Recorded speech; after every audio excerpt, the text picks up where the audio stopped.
सी programming सीखने की series के इस वीडियो में आज हम प्रॉब्लम नंबर 35 को सॉल्व करेंगे। तो आज की इस वीडियो के लिए हमारे पास प्रॉब्लम है कि हमें एक सी प्रोग्राम लिखना है जो यूज़र द्वारा दिए गए कैरेक्टर को चेक करके हमें आउटपुट में बता सके कि यूज़र ने जो कैरेक्टर दिया है वो लोअर केस में है या अपर केस में है। तो इस प्रॉब्लम को सॉल्व करने का जो लॉजिक है वो बहुत ही सिंपल है। अगर आपने इस वीडियो सीरीज़ का लास्ट वीडियो देखा है जिसमें हमने प्रॉब्लम नंबर 34 सॉल्व करी थी, तो आप इस प्रॉब्लम को बहुत आसानी से सॉल्व कर सकते हैं। और अगर आप इस प्रॉब्लम को सॉल्व करने में कंफर्टेबल फील नहीं कर रहे हैं तो आप इस वीडियो को कंटिन्यू कर सकते हैं। तो चलिए हम शुरू करते हैं इस प्रॉब्लम को सॉल्व करने के लॉजिक को समझना। तो सबसे पहले हम मान लेते हैं कि यूज़र जो भी कैरेक्टर दे रहा है उसको हम ch नाम के वेरिएबल में स्टोर कर रहे हैं। और सबसे पहली बार में यूज़र ने जो कैरेक्टर दिया है वो है स्मॉल b। तो हमें तो पता है कि ये स्मॉल b है और ये लोअर केस में है, लेकिन हमारा प्रोग्राम, हमारा कंप्यूटर कैसे पहचानेगा कि ये कैरेक्टर लोअर केस में है। तो हमारे प्रोग्राम के लिए और हमारे कंप्यूटर के लिए ये पहचानने के लिए कि ये कैरेक्टर किस केस में है, लोअर केस में कि अपर केस में है, उसको ये कंडीशन चेक करनी पड़ेगी। ठीक है, ये कंडीशन जो लिखी है, इस कंडीशन के आधार पर हमारा प्रोग्राम समझेगा कि यूज़र ने जो इनपुट कराया है वो इनपुट लोअर केस में है या अपर केस में है। तो इस कंडीशन में हमने क्या लिखा है, हमने यहाँ पे लिखा है कि ch की वैल्यू, जो कि मतलब वेरिएबल है जिसमें हमारा यूज़र द्वारा दी गई वैल्यू स्टोर्ड है। ठीक है, तो अगर ch की वैल्यू बड़ी है स्मॉल a से और छोटी है स्मॉल z से, तो इसका मतलब ये हुआ कि यूज़र ने जो कैरेक्टर इनपुट कराया है वो लोअर केस में है। ठीक है, इसी तरीके से अगर मान लीजिए कि यूज़र ने ch की वैल्यू, जो कैरेक्टर यूज़र ने इनपुट कराया है वो कैपिटल B है, तो ये कंडीशन फॉल्स हो जाएगी क्योंकि ये जो कैपिटल B है वो स्मॉल a और कैपिटल Z के बीच में नहीं आता। ठीक है, क्योंकि हमको पता है कि कैपिटल B की जो आस्काई वैल्यू होती है वो 66 होती है और स्मॉल a की आस्काई वैल्यू होती है 97 और स्मॉल z की आस्काई वैल्यू होती है 122। तो 66 जो है इन दोनों के बीच में नहीं आता है। ठीक है, जो कि कैपिटल B की आस्काई वैल्यू है। तो ये कंडीशन फॉल्स होगी, तो हमारा प्रोग्राम दूसरी कंडीशन चेक करेगा जिसमें हम चेक कर रहे हैं कि जो वेरिएबल में वैल्यू स्टोर्ड है वो कैपिटल A से बड़ी है और Z से छोटी है क्या, कैपिटल Z से छोटी है क्या। तो जैसे कि हम जानते हैं कि कैपिटल A की जो आस्काई वैल्यू होती है वो 65 होती है और कैपिटल Z की आस्काई वैल्यू 90 होती है। तो 66 जो है इन दोनों की बीच की वैल्यू है, इन दोनों के बीच में लाई करता है, इसलिए ये हमारा प्रोग्राम जो है इस चीज़ को चेक करके समझ जाएगा कि यूज़र ने जो कैरेक्टर इनपुट कराया है वो अपर केस में है। ठीक है, इसी तरीके से अगर मान लीजिए कि यूज़र जो है वो ना अपर केस एंटर करा रहा है ना लोअर केस एंटर करा रहा है, वो कोई डिजिट एंटर करा रहा है, मान लीजिए वो डिजिट क्या है 1 है। ठीक है, तो ये कंडीशन फेल हो जाएगी। क्यों फेल हो जाएगी, क्योंकि जो हमारा डिजिट्स होते हैं उनका जो आस्काई वैल्यू होता है वो 0 का आस्काई वैल्यू होता है 48, तो इसीलिए 1 की आस्काई वैल्यू होती है 49। तो 49 ना ही इसके बीच में लाई करता है और ना ही इसके बीच में लाई करता है, इसलिए हमारा ये दोनों कंडीशन गलत हो जाएगी और हमारा प्रोग्राम समझ जाएगा कि ये जो यूज़र ने अभी एंटर कराया है ये ना ही लोअर केस में है और ना ही अपर केस में है, बल्कि ये कोई अल्फ़ाबेट ही नहीं है।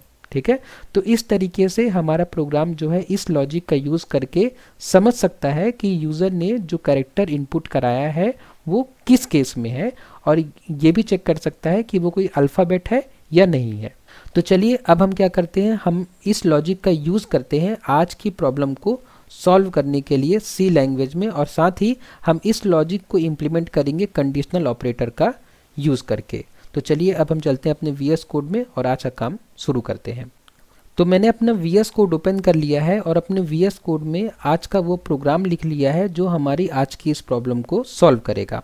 लेकिन इस प्रोग्राम को समझने से पहले एक बार हम क्या करते हैं, प्रोग्राम को रन करके देख लेते हैं कि ये हमारा प्रोग्राम आउटपुट किस तरीके से दे रहा है।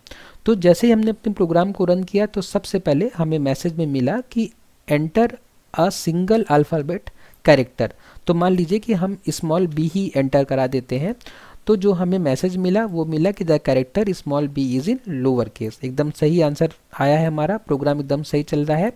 दोबारा रन करने पे अब मैं क्या करता हूँ, कैपिटल बी एंटर कराता हूँ, तो हमें जो मैसेज मिल रहा है वो मिल रहा है the character capital B is in upper case. तो ये आउटपुट भी हमारा एकदम सही है। इसके बाद एक बार मैं और प्रोग्राम रन करता हूँ और इस बार मैं एंटर कराता हूँ 1, तो मुझे क्या आउटपुट मिलेगा, the character 1 is not an alphabet. एकदम सही है, 1 हमारा अल्फ़ाबेट नहीं है। हमारा प्रोग्राम तीनों ही इनपुट के लिए एकदम सही आउटपुट दे रहा है। इसका मतलब क्या हुआ कि हमारा प्रोग्राम एकदम 100% करेक्ट है। तो चलिए अब हम आगे बढ़ते हैं और समझते हैं आज के इस प्रोग्राम को। तो इस प्रोग्राम में सबसे पहले हमने क्या लिखा है, सबसे पहले हमने लिखा है हैज़ इंक्लूड stdio.h। ठीक है, ये हमारी हेडर फाइल है जो हमें हर सी प्रोग्राम में इंक्लूड करनी होती है, क्योंकि हमें इनपुट और आउटपुट फंक्शंस यूज़ करने होते हैं जो कि printf और scanf है। ठीक है, उनका डिक्लेरेशन इस हेडर फाइल में ही होता है, इसलिए हमें सबसे पहले इसको इंक्लूड करना होता है अपने सी प्रोग्राम में। उसके बाद में मेन फंक्शन के अंदर हमने क्या किया है, ch नाम का एक वेरिएबल डिक्लेयर किया है जो कि कैरेक्टर टाइप का है। ठीक है, उसके बाद में यूज़र से इनपुट लेने के लिए हमने पहले यूज़र को एक मैसेज दिखाया है और यूज़र ने जो इनपुट दिया है उसको हमने ch नाम के वेरिएबल में स्टोर किया है scanf की मदद से। और हमने जो फॉर्मेट स्पेसिफायर यूज़ किया वो %c है, क्योंकि हमारा ch नाम का वेरिएबल कैरेक्टर टाइप का है। ओके, उसके बाद हमारे प्रोग्राम की ये सबसे इम्पॉर्टेंट लाइन आती है। इसी लाइन में हमारा प्रोग्राम डिसाइड कर रहा है कि यूज़र ने जो कैरेक्टर इनपुट कराया है वो लोअर केस में है या अपर केस में है या कोई अल्फ़ाबेट ही नहीं है। ठीक है, तो चलिए इस पर्टिकुलर लाइन को, इस पर्टिकुलर फंक्शन को हम समझते हैं अपने माइक्रोसॉफ्ट वाइट बोर्ड में प्रोग्राम को ड्राई रन करके। तो जैसे ही हमें ch नाम के वेरिएबल में एक कैरेक्टर मिलेगा यूज़र के द्वारा, तो उसके बाद हमारा ये printf फंक्शन एग्जीक्यूट होगा। और जैसे ही हमारा ये printf फंक्शन एग्जीक्यूट होगा तो हमारा आउटपुट स्क्रीन में मैसेज आएगा द कैरेक्टर, ठीक है, कैरेक्टर %c मतलब जो डबल कोट्स के बाद कॉमा के बाद जो पहला वेरिएबल है उसकी वैल्यू। तो ch नाम का वेरिएबल है यहाँ पे पहला वेरिएबल और इसकी वैल्यू है क्या, b। अब वो हमें लिखना है सिंगल कोट्स के अंदर। तो सिंगल कोट्स के अंदर b इज़ %s। अब %s की वैल्यू कहाँ से मिलेगी, %s की वैल्यू तब मिलेगी जब हम इस पूरे कंडीशनल ऑपरेटर को सॉल्व कर देंगे। ठीक है, हमें पता है कंडीशनल ऑपरेटर में 3 पार्ट होते हैं। पहला पार्ट क्या बताता है, कंडीशन चेक करता है, और दूसरा पार्ट, ये वाला पार्ट कंडीशन ट्रू होने पे एग्जीक्यूट होगा, और ये जो नीचे वाला पार्ट है ये कंडीशन फॉल्स होने पर एग्जीक्यूट होगा। ठीक है, तो चलिए अब हम देखते हैं कि अगर हमारा इनपुट में स्मॉल b है तो ये पहली कंडीशन जो है, पहली कंडीशन ये ट्रू होती है कि फॉल्स होती है। तो पहली कंडीशन में हमने क्या चेक किया है कि जो यूज़र ने इनपुट कराया है वो स्मॉल a और स्मॉल z के बीच में है क्या, तो हाँ, ये हमारा स्मॉल b जो है वो स्मॉल a और स्मॉल z के बीच में है। तो इसका मतलब कि ये कंडीशन क्या है, ट्रू है। ट्रू है तो प्रिंट क्या हो जाएगा, इन लोअर केस। ठीक है, ये हमारा स्ट्रिंग प्रिंट हो जाएगा इन लोअर केस। तो the character small b is in lower case. ठीक है, लोअर केस। ठीक है, इस तरीके से हमारा अगर यूज़र स्मॉल b एंटर करता है या स्मॉल अल्फ़ाबेट एंटर करता है तो हमारा आंसर आ जाएगा कि जो भी यूज़र ने एंटर किया है वो कैरेक्टर लोअर केस में है।